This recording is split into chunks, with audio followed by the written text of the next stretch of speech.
Hello, and this is Harald again from the Hiddenroom Studio with a quick tip or quick tutorial in Cubase on making a strummed guitar. In other workstations, people are very proud of having like a plug-in that is supporting them with the strum function, making the note like an arpeggiated strumming. But if you watch YouTube videos, in 9 out of 10 videos you see that the people are using the wrong voicings.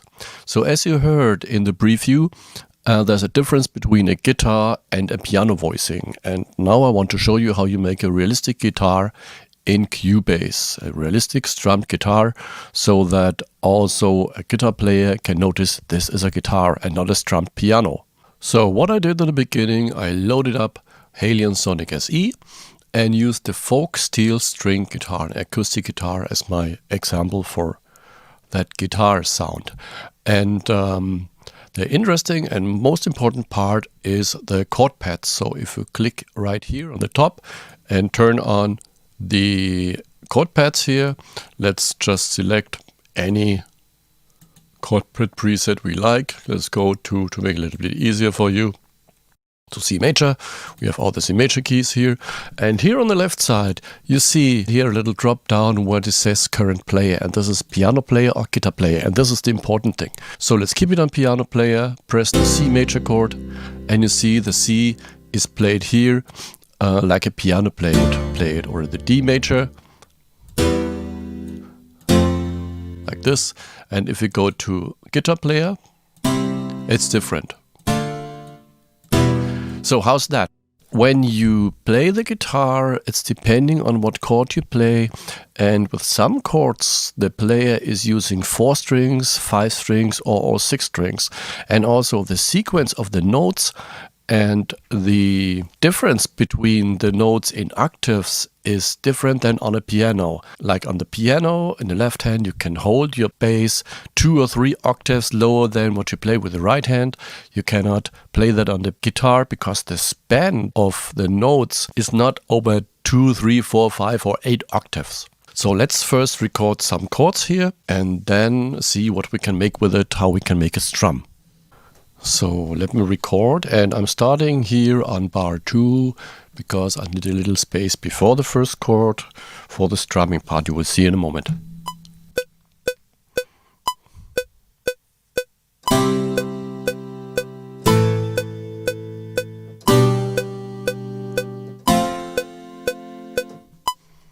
So what you can see here now after recording is that on some chords, like here you have 5 strings, here you have 6 notes, 6 strings, and here you have 4 strings. Now let's go back here a little bit more into the arrangement. Let's go here to bar number 9, change that to piano player here, the voicing, and record here so you see the difference.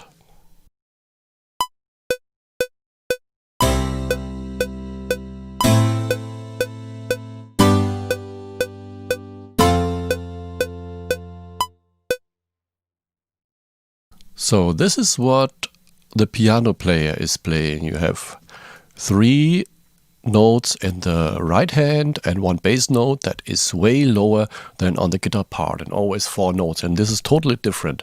So let's quantize this. Quantize is to quarter notes. So we are on the beginning of the bar, and next step is to make the whole thing strum. So now we're coming to the strumming part, and in this part I'm editing my MIDI notes manually. I am not going to use any arpeggiator or something like that. And to understand what I'm doing is that you have to know that a 16th note in Cubase is divided by 120 ticks. Let's go here to the preferences, and in the MIDI part here on the left side, here on the left side in the MIDI part, you see 120 ticks is the resolution within a 16th note. Let's go back, take this. This is my first chord.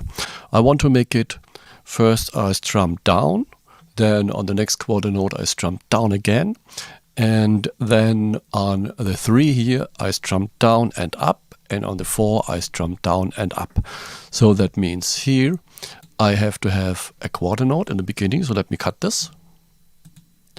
Then I have a quarter note here. then I have to go to an 8th note here, 8th note here, and 8th note here. So this is my resolution I have. So now what we're going to do is we're going to shift these notes so that we have the strumming.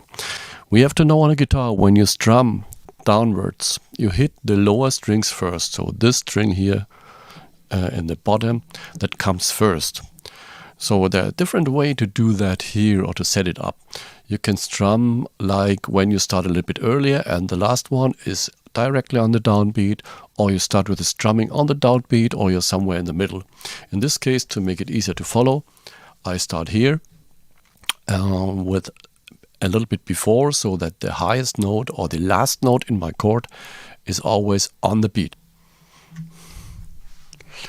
So with knowing that resolution and going to a 64th quantize, then we go here and move the lowest notes 1/64th note to the front, so that they are before the beat, and that the last note is on the downbeat here. It's directly on the beat. And then I turn off the grid here, and then I move these notes a little bit so they are in between, like this. Then we go here. We have the first strum. Now we come to our next chord, which also has, because it's the same chord, we are only in the first bar that has the same chord. We are also doing the same, shifting this, but to avoid overlapping notes that can maybe trigger the Halion wrong, I shorten these ones a little bit. Then I take these, put on my grid again, like here. Then I turn the grid off, keep the lowest note here, then move this a little bit, this a little bit, this a little bit, and this is my second chord. Then let's move on. Now I want to have here down, up. So starting with the down, we do the same. First I shorten these. Now let me show you another way to do that. You can use the trim tool. This is here, the trim tool. And you start with the lowest note, you hold the Alt key, go here, and then you cut it. If you don't hold the Alt key, then it will trim the end. So this is like this. Now go here, turn off my grid, like here. Now we go here, go back to this. And in this case, I need the upstroke again. Go here a little bit. So we take these, go here, then we go to trim, take the Alt key again, like here. And then we have the strum like we want it. So let's go back and listen to that.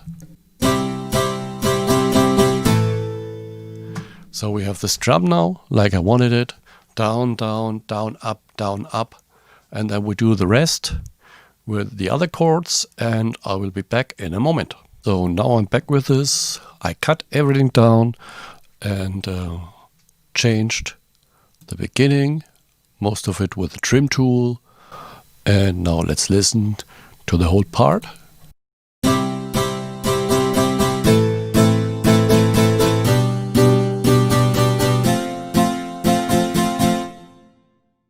Now you have a guitar that is strumming with the original guitar voicings. And now let me do the same with the piano and play it one after another so you can hear the difference. So I'm back and I did the whole process again using the trim tool for the chords in the piano voicing. Let's listen to that.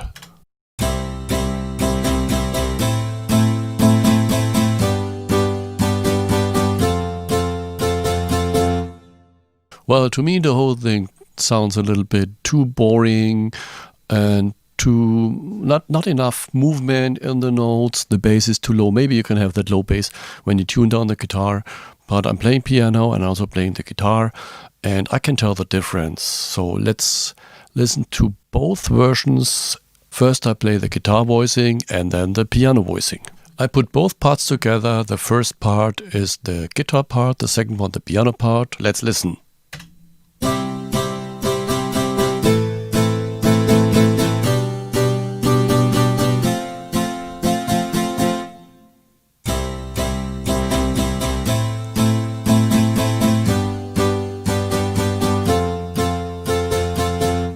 I think this is a good comparison for between the guitar part and the piano part. And I think the guitar part sounds way more original than the piano part. It's not the strumming. You can do the strumming with any arpeggiator or with a strum plugin. It's about the voicing. So as I said before, in 9 out of 10 videos I see on YouTube, and I looked up a lot of them, they are using the wrong voicing. So do yourself a favor, use the chord pads. That's why you have this function here going to guitar player, and you have the right voicing, and it will sound original. Thanks for watching. This has been Harald from Hiddenroom Studio. See you next time. Goodbye.